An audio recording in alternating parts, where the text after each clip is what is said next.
Authorities naturally become targets of criticism in various meetings discussing the economic situation. As a professional and responsible macroeconomic regulatory agency, the central bank has always adhered to its stance of strict prevention of financial risks, but urgently finds it difficult to find strong arguments to refute the fierce accusations from all parties.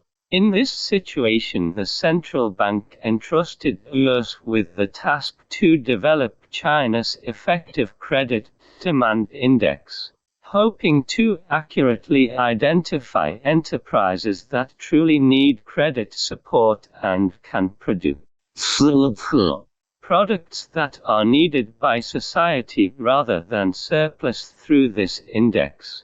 In order to prevent loan misallocation to enterprises that do not meet loan conditions. The results of the project can be imagined that we have only conducted a statistical analysis of the number and amount of loans applied for and not obtained by some banks in the past few years, and concluded that the demand for effective credit sharply decreased during the economic downturn and the demand for effective credit gradually increased during the economic upward phase. In fact, this plus iron is at best better than nothing. Obviously, it is necessary to have a closer understanding of the effectiveness of financial services for the real economy and gain recognition from all parties. We still need to find a new way to depict the same. More and more researchers believe that analyzing financial functions may guide us out of difficulties. As is well known, Robert Merton has provided a relatively complete explanation of financial functions. In his view, the functions of finance involve multiple aspects, including facilitating savings and investment, payment and settlement, promoting social division of labor, preventing and resolving risks, improving resource allocation efficiency, coordinating decentralized decision-making processes, and reducing transaction costs. There are various financial functions, various financial instruments, and a wide variety of financial activities. The fundamental purpose of financial activities is to serve as a medium to allocate resources in the operation of the market economy. Therefore, the fundamental requirement of finance should serve the real economy is to effectively utilize its function of media resource allocation. The fundamental requirement of providing better financial services for the real economy is to reduce circulation costs, improve financial intermediary efficiency and distribution efficiency, and help enterprises create profits.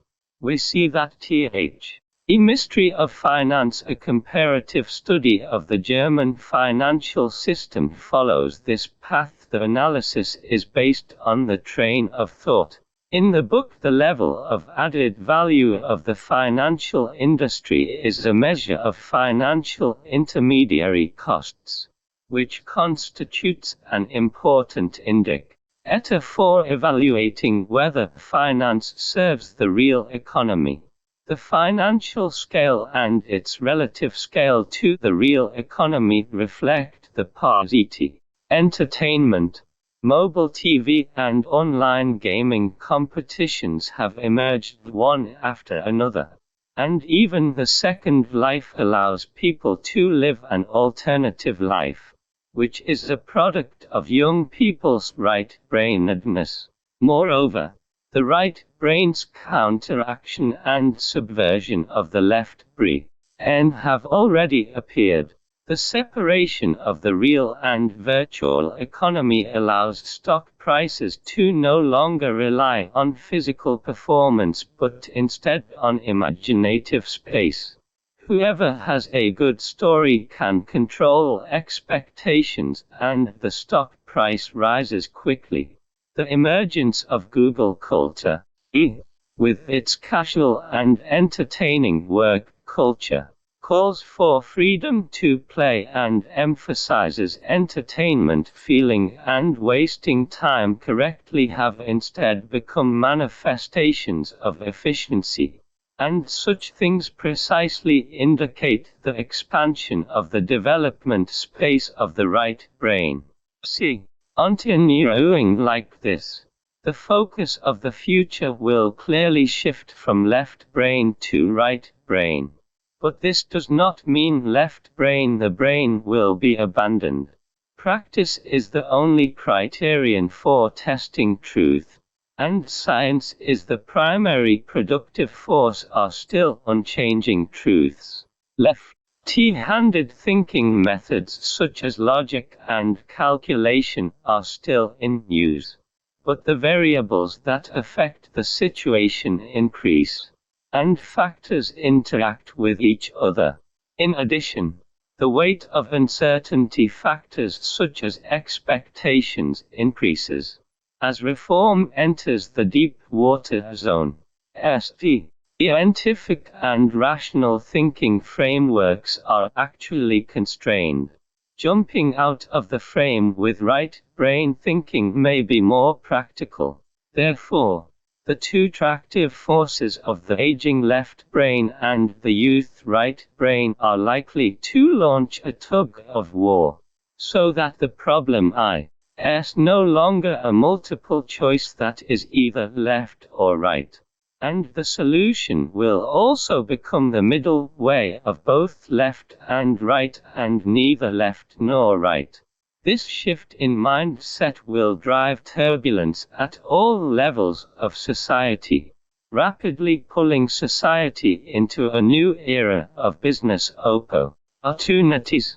On the one hand, as the focus of future society shifts from the left brain to the right brain, from rationality to sensibility, from technology to emotion, from the switch from efficiency to satisfaction will also shift the requirements for goods from functionality to ethics, from usefulness to entertainment, from one-way to interactive, and from material to spiritual.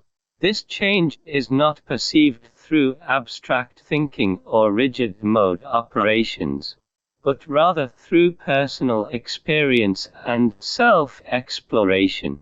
Free trials, free tasting, interactive is for home appliances, and sample rooms are gradually making experiential consumption mainstream, and online experiential marketing has enabled the domestic trial customer base to exceed 3 million. The comprehensive emergence of the experience economy indicates that China's closely following is not voluntary. The evolution of history has never been dominated by a single force, but rather the result of multiple factors intertwined and combined, as in the frenzy in the Chinese stock market that lasted for over a year between and is generally believed to be driven by multiple factors such as China's economy entering a take-off period, unexpected growth in corporate investment returns, successful stock reform, a surge in foreign exchange reserves caused by foreign trade surplus, and the influx of hot money and liquidity flooding used by the appreciation of the RMB. These reasons do indeed exist, but Foucault believes that these are only superficial and visible reasons. And in addition, they are also the fate of financial civilization. Originally the replacement of one new civilization with another old civilization meant a change in the original way of life and values. The countries or regions that first entered the new civilization will undoubtedly become the setters of new game rules and leaders of life changes due to the disruption of existing game rules. For example, the UK, which first entered the industrial civilization, and the United States, which first led the new economic civilization, not only won the highest end of the main industrial chains manufacturing IT of various civilizations, but also made most developing countries follow their management concept and development models. However, being able to enter a new civilization is indeed a fate and a natural result of various conditions. Now, under the condition of having the most, the United States and the United States have taken the lead in monopolizing the financial civilization. On the other hand, China clearly does not have the mature conditions to control financial civilization, but the objective existence of Chinese characteristics in the following aspects may be driving China unconsciously to follow closely into the door of financial civilization. Firstly, why China has objectively become the most open system. According to statistics from the Ministry of Commerce, as of China, a total of foreign invested enterprises have been approved for establishment, with an actual amount of foreign investment of billion US dollars. In terms of rate, the proportion of foreign investment stock to China's GDP was percent. Higher than the global average of percent.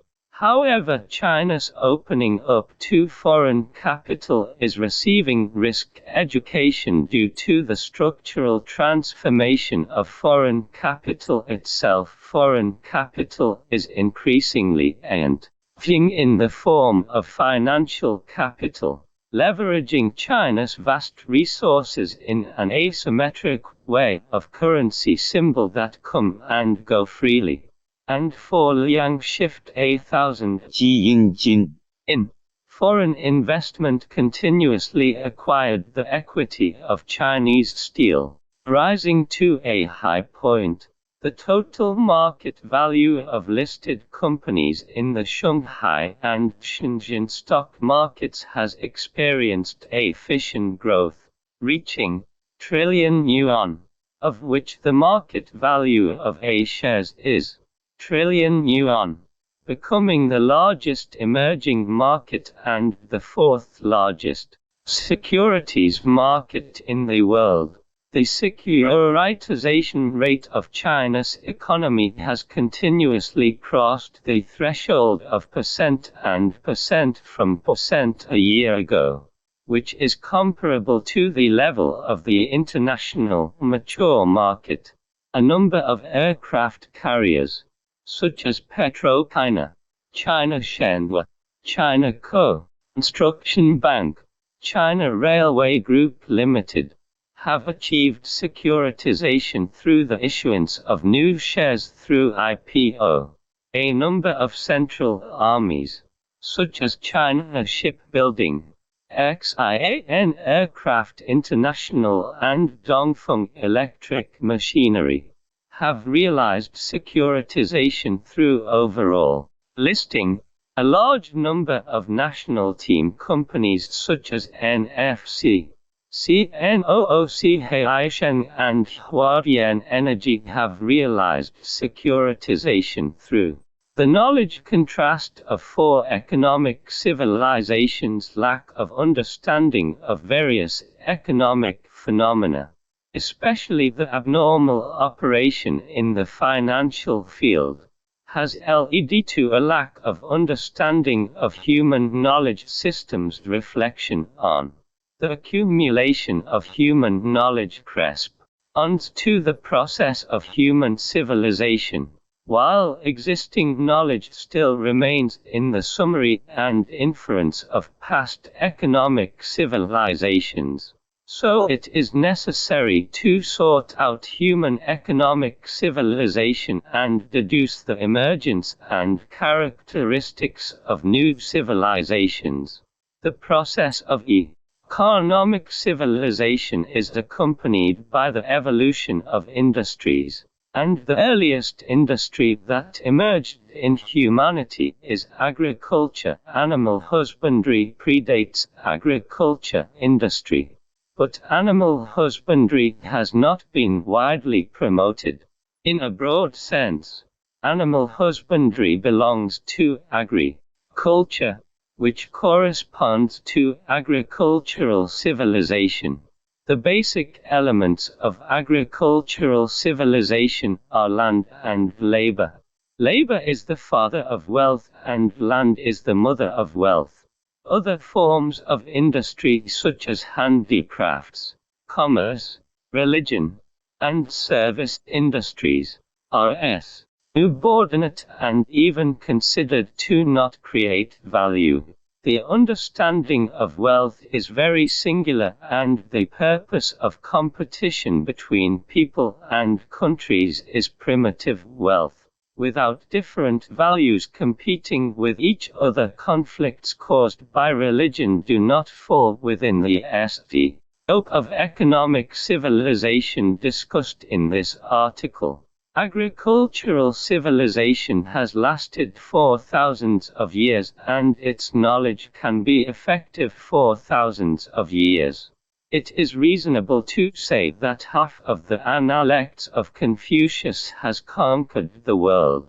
The rapid advancement of the Industrial Revolution has brought humanity into a new civilization system, namely the stage of industrial civilization. Industrial civilization is fundamentally different from agricultural civilization. The basic elements of industrial civilization are capital and value, which are exchanged for the purpose of production. The general equivalent of exchange is currency, early gold and silver coins, later paper currency. After the emergence of paper money, the currency form expanded, and inflation became the social and economic partner. Humanity has in a deeper understanding of wealth. There have also been huge differences in understanding, with one faction starting from human labor, holding high the banner of labor value, and deriving surplus value is defined as labor value wealth. Ricardo's value theory, Marx's labor axiology, Lenin's and Stalin's socialism theory. The other school directly launches from